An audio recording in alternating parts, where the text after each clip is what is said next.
Hey guys, I know there's a lot of people that are freaking out right now that are freedom loving, democracy loving people who want unity and working hard together to make a beautiful country, being like, what the fuck just happened? We decided that wasn't what we wanted. Wait a minute, what happened? Because anyone that was following closely knew that Kamala was starting to be up in quite a few of the polls, that Kamala was taking quite a few districts um, in the preliminary polling going up to the election. Her numbers were increasing the last week. Trump's Madison Square Garden thing was a bleh, and it turned whole groups of people against him.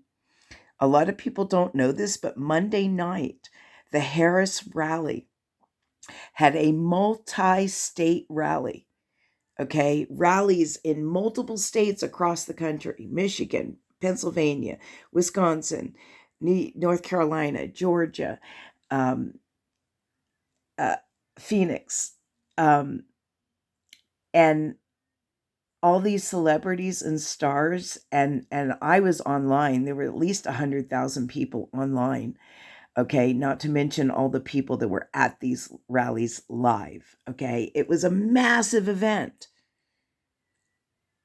Tuesday morning, when I woke up and turned on the news, it was just glossed over. Like it was no big deal. Like it was nothing unusual that had never been seen before. And Trump just went home. Trump literally did less rallies in 2024 than he did in 2016 or 2020. Less rallies. He did less campaign offices by almost a third in most of the swing states, where the Harris campaign may have 8 or 10 or 20 offices in some of these states. The Trump campaign had 3 or 5 or 8. They were doing very minimal. The Harris campaign had literally thousands of phone calls in just like North Carolina in just a couple of days, or one day, or and they're doing this massive door knocking and mobilizing hundreds of thousands of voters across all of these states.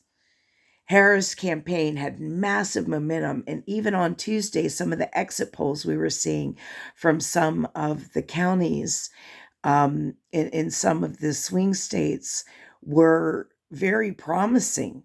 I saw some that were like massively towards Harris. Okay, and then the votes start coming in, and every single one of the swing states went massively for Trump. When Harris did twice, 3 times as many rallies in all those states than he did, okay, I mean, it can happen. And his platform is he's going to increase tariffs, have concentration camps, use the army to go after his political enemies.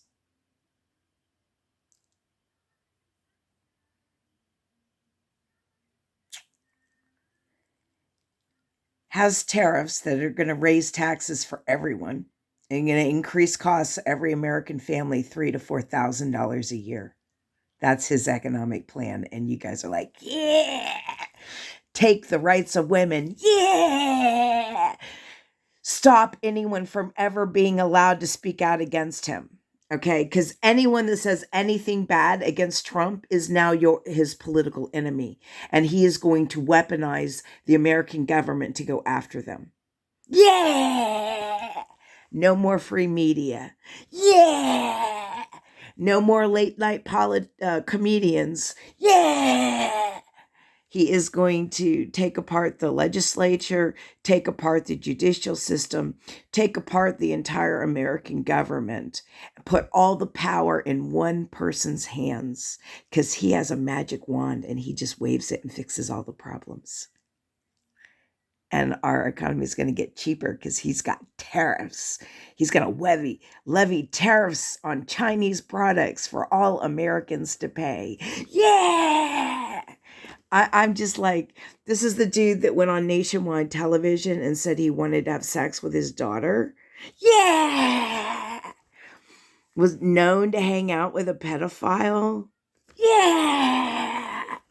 Cheated on his taxes. Yeah. Says he likes to grab women by the pussy and just kiss them. Yeah. This is what Christians stand for now. Tried to have his own vice president killed. This is what Christianity is in America. This is what democracy is in America now. You're not allowed to speak out against your leader unless you say positive things about him. You're not allowed to say anything negative about your leader. That's what America stands for. That's what freedom of the press stands for. You're not allowed to say anything bad about the leader. You're only allowed to say good things about the leader. Anything else is fake news. Yeah. Yeah. I just like, there is a piece of me that is so tore up. I can't fathom this is the reality we are in. That the Christians voted this man into office and think he's Jesus Christ, their savior that's going to save them. And I was looking at some of the posts online, the communist regime. I'm like, you just elected in the communist regime. Good job, guys. If anyone doesn't know, heads up, Trump works for Putin. You know, there was the whole Trump Tower in 2016. Does anybody not remember that there were Russians in Trump Tower meeting with Trump Jr., Donald Trump Jr.? I mean, do we like, you know, Trump can do whatever he wants. That's essentially the thing. He's the savior. He's the savior. Give him all the power. And he tried to have his own vice president killed. The man that was loyal to him for 4 years in office never said anything about anything Trump did for 4 years. Tried to do the right thing because Trump lost in 2020. And so Mike Pence certified the votes, as was his job. He didn't break the law. Does anybody even realize that Trump doesn't play the national anthem?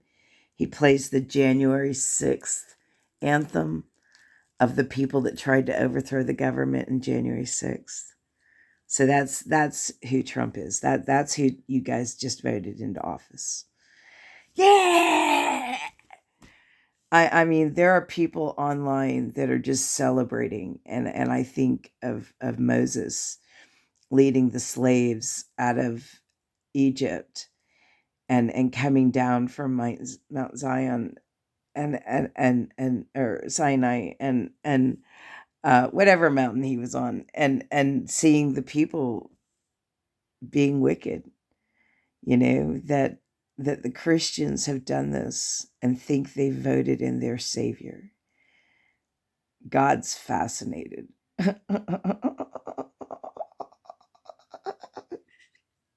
Really. On paper, there is not one Christian family I know that just voted that man